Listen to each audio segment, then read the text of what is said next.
जबकि उस UGC guideline में ऐसा कुछ भी नहीं। मैं अधिवक्ता भी हूँ, पढ़ा लिखा आदमी हूँ, लोकसभा में प्रतिनिधि हूँ। मैंने वो कहा है कि दिखाइए कहाँ इसमें भेदभाव है। काल्पनिक रूप से दिमाग में बात सोच के कल हमारे बच्चों मुकदमा हो सकता है या उनका कैरियर खराब हो सकता है।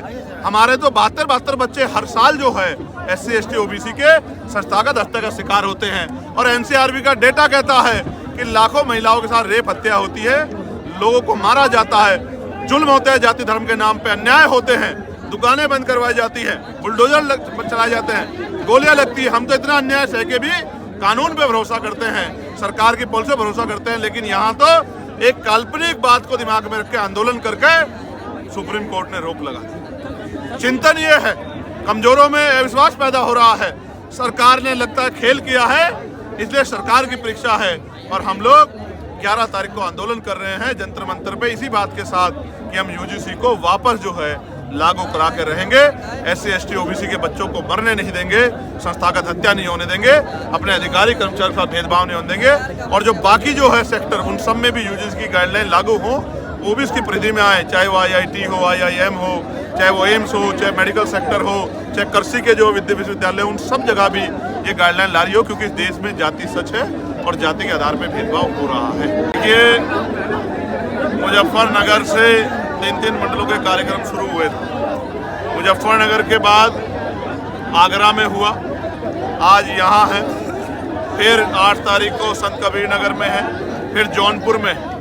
ये कार्यक्रम लगातार चलते रहेंगे। आज़ाद समाज पार्टी 2027 के लिए कमर कस चुकी है।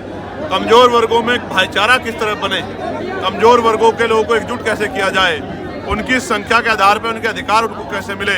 और जिस तरह से अभी यूजीसी में जब यूजीसी के लिए गाइडलाइन आई, किस तरह का माहौल बना, किस तरह से दलित पिछड़े वर्ग के लोगों को, यहाँ तक कि प्रधानमंत्री जी को भी जो है, जिनको हिंदू हृदय सम्राट बताया, उनको भी गालियाँ दी गई जाति के आधार पे। ये सच है कि जो हिंदू राष्ट्र की बात होती है, जो जात पात की करो विदाई, हिंदू भाईचारे की बात होती है, वो खोखला है। उसके पीछे जाति सच है।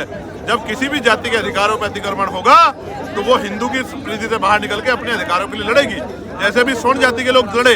और जबकि उस यूजीसी गाइडलाइन में ऐसा कुछ भी नहीं। मैं अधिवक्ता भी हूँ, पढ़ा लिखा आदमी हूँ, लोकसभा में प्रतिनिधि हूँ। मैंने वो कहा है कि दिखाइए कहाँ इसमें भेदभाव है।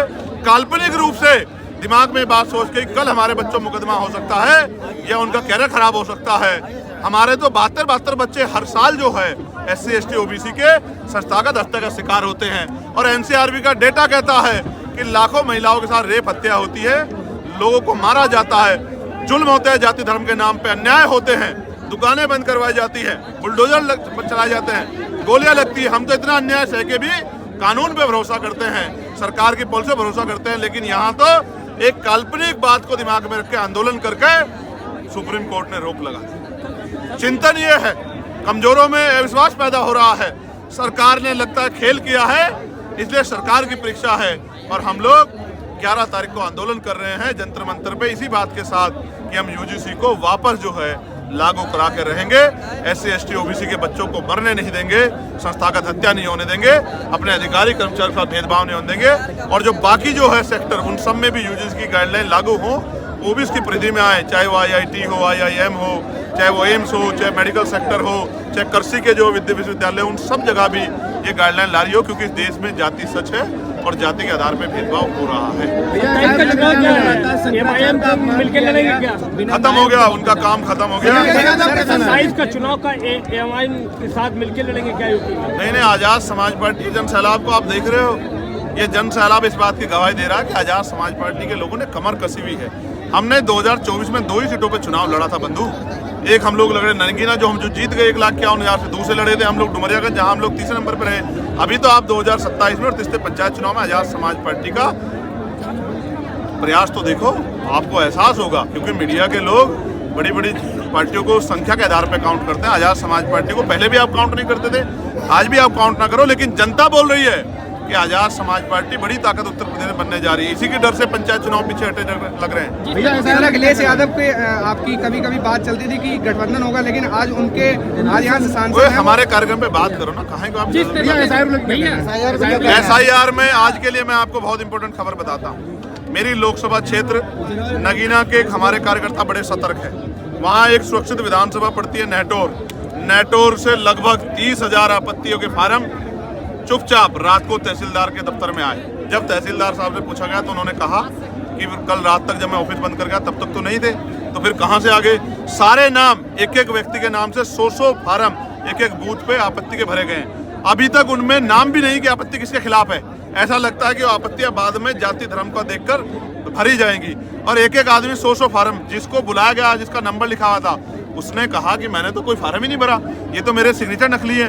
मैंने डीएम से बात की, मैंने एसडीएम से बात की कि भाई ये अन्याय हम लोग नहीं सहेंगे, ये वोट का अधिकार बाबा साहब अम्बेडकर ने अपने 4 बच्चों को कुर्बानी दिलाया है। अगर ये एसआईआर है, एसआईआर के नाम पे आप 30,000 वोट काटना चाहते हो कि 5 विधानसभा में लगभग 1.5 लाख जितने से हम जीते हैं, तो इस अन्याय को हम लोग अस्वीकार करते हैं। मैं अभी लेटर लिखूंगा, मैं सुबह उसको लिख के आया था, अब मैं उसको मेल करूंगा इलेक्शन कमिश्नर को और उनसे मांग करूंगा कि जो आपत्ति आ रही है उनको सार्वजनिक किया जाए।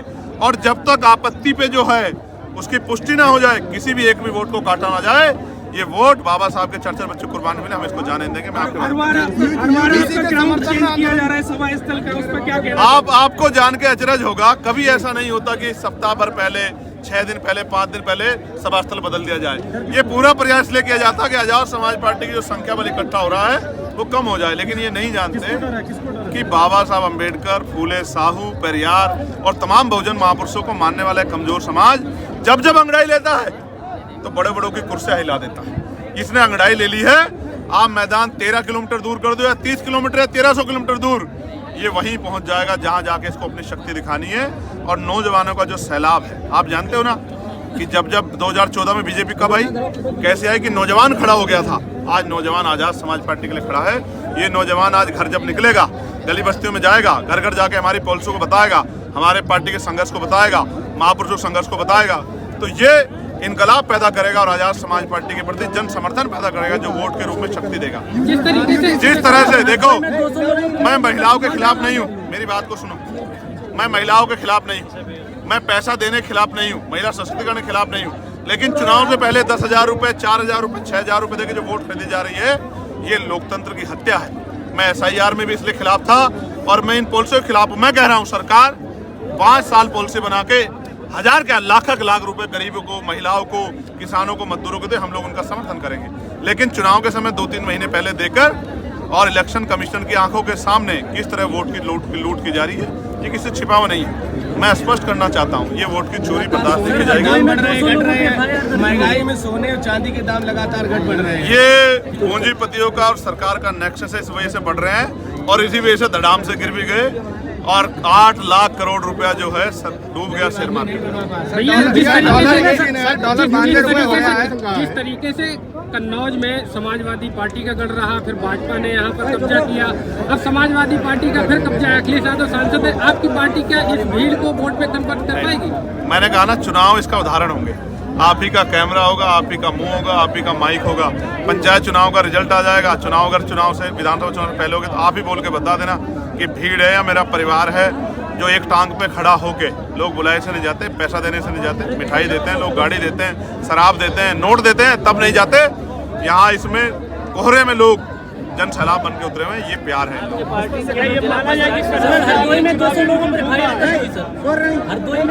हरदोई के योद्धा डरने वाले नहीं है, झूठी एफआईआर से हम लोग नहीं डरते। मैंने अधिकार से बात की है, इस अन्याय को हम लोग नहीं सहेंगे। अधिकारी ने विश्वास दिलाया कि ये दबाव में जो कार्रवाई होगी तो हम लोग उसको वापस देंगे। यूजीसी के समर्थन जो कर रहे हैं आंदोलन, उन पर डंडे लाठी हमने बरसाए जा रहे हैं। देखो, सरकार उनकी है जो यूजीसी को रोकने के लिए आंदोलन कर रहे हैं, गाइडलाइन को, और जो यूजीसी के समर्थन में कर रहे हैं उन पर डंडे बज रहे हैं, उनकी दुकानें बंद करवाई जाए। जैसे शिवपुरी में, मध्य प्रदेश शिवपुरी में कुशवाहा समाज के लोग क्या, ये गलत है, ये लोकतंत्र की हत्या है, ऐसा नहीं होना चाहिए।